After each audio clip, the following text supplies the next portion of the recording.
One of the reasons that I have to say they're the biggest threat is because of the play of Kevin Durant. He's playing some of the best basketball of his career. And in fact, if you look at his numbers the entire time he's been in Brooklyn, they're better than his numbers in Golden State. They're better than his numbers with OKC. He's playing some of the best basketball. Ben Simmons showing signs of life over the last couple weeks when he has been in the lineup. I do have concerns about his health. Kyrie's having a good season. Yeah, their defense has improved. They're a better team. They're a better team. I do have one freezing cold take that Stephen A. had, and that Ben Simmons was going to be an all-star. And it doesn't look like that. No, it doesn't look like that. At least a few games it did. About 2 or 3 games it did, which is a miracle because most of the other time he looks petrified. But here's the deal. I do appreciate you bringing that up because it's very wise on your part to do that because if you didn't, I was going to remind you. I mean, I still can remind you. We're going to get that tape back when he was going off on me about those Brooklyn Nets, who I actually have picked to come out of the East. But I'm probably wrong about that. But KD is an MVP candidate, without question. He's been spectacular. He's averaging 30. The brother's on 55% shooting from the field. He's absolutely spectacular. I'm still going to answer this question by saying this. The Cleveland Cavaliers is a team that I have to pay attention to because of the potential that Darius Garland and Donovan Mitchell have with that backcourt, because of their ability to defend and rebound on their front line. Combination of the two. You got not one but 2 cats who could get you a shot. I ain't even bring up LeVert and what he's capable of doing, okay? So you got that going on. And then defensively, they're big time. They can be big time when they need to be big time. They can eliminate anything in the interior. So I look at it from that perspective, and I would tell you, based on what we've seen from Boston, like, for example, Boston is 8-3 over their last 11 games. The 3 games that they've lost, Miami, Golden State, and now the Clippers, you got Jason Tatum having 14, 18, and 20 points respectively. What that tells me, now obviously it needs a modification because when Robert Williams comes back, then you got your defense. Your defense is buffered. Mazzulla's doing a hell of a job coaching. I had to congratulate him the other day when I saw him Saturday night at Golden State because I think he's doing a hell of a job thus far. But as Jason Tatum goes, they appear to go, even though Jaylen Brown is averaging about 26 a game. Remember, in the finals, Tatum struggled. They lost. When they lose in games this season, Tatum's struggling. It's rare, but when he struggles, they fall. And I look at it from that perspective, and I say, okay, well, who can defend? Who could help neutralize? Cleveland's one of those teams that I'm paying attention to. I'm not ordaining them as the team to be the threat, but right now, that is a team I'm looking at. It's a valid point. I mean, they are a team you should be paying attention to. Right. You mentioned their defense. They're number 2 in defense overall in the season. Here's my issue with Cleveland. Here's my concern with Cleveland. Okay. They haven't figured out who that 5th starter or 5th closer is. You go Jared Allen, Evan Mobley, Garland, Donovan Mitchell. Who's the 5th guy?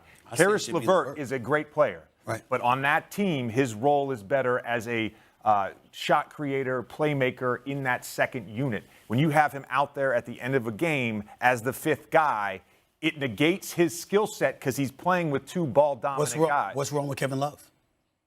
You think you're going Kevin Love, Mobley, here's what I'm and thinking. Jared Allen? Hold on one second. Okay. So for me, for Cleveland, I just want to say one thing. Okay. For me, for Cleveland, there needs to be a trade.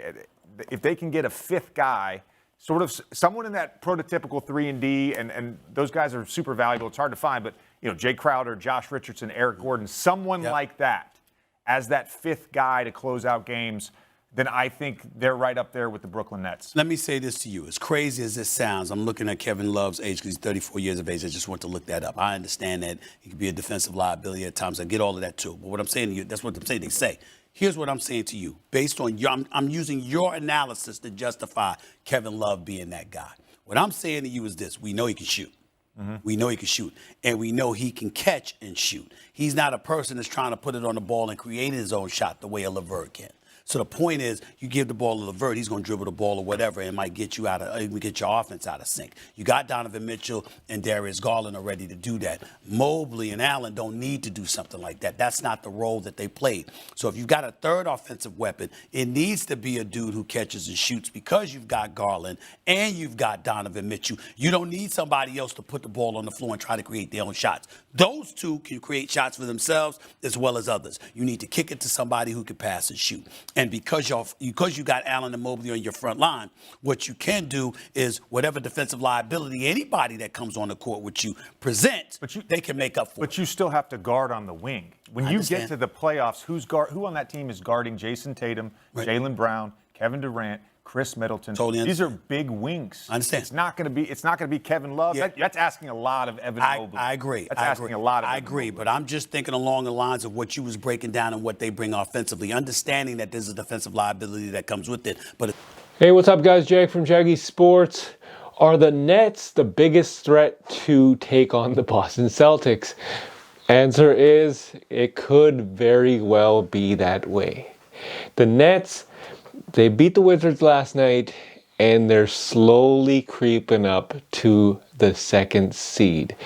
They're about 4 games away from Boston Celtics. They're sitting at 17 wins. Boston Celtics are sitting at 21. Celtics lost their last 2. And the Nets are 8-2 in their last 10 games. They won their last 4. Durant ended up with 30-something points. Simmons with 10. I think Kyrie had 24. And Kyrie yesterday basically said Jacques Vaughn is a really good coach because he said basically if you are not playing hard, you're not playing at all. And for a guy to say that with 2 mega superstars, you know that they're actually following direction. They're actually following instruction from their actual head coach. So if this goes according to plan, the Nets could end up, being the biggest threat to the Boston Celtics. Obviously, you have to take into consideration the Sixers, the Hawks, the Bucks, obviously. But the Nets are picking up speed here, and they could well be the second best team in the NBA next to the Boston Celtics. I'm not discounting the Boston Celtics yet because they lost the last 2 games. They still are a legit team. They still play like crazy.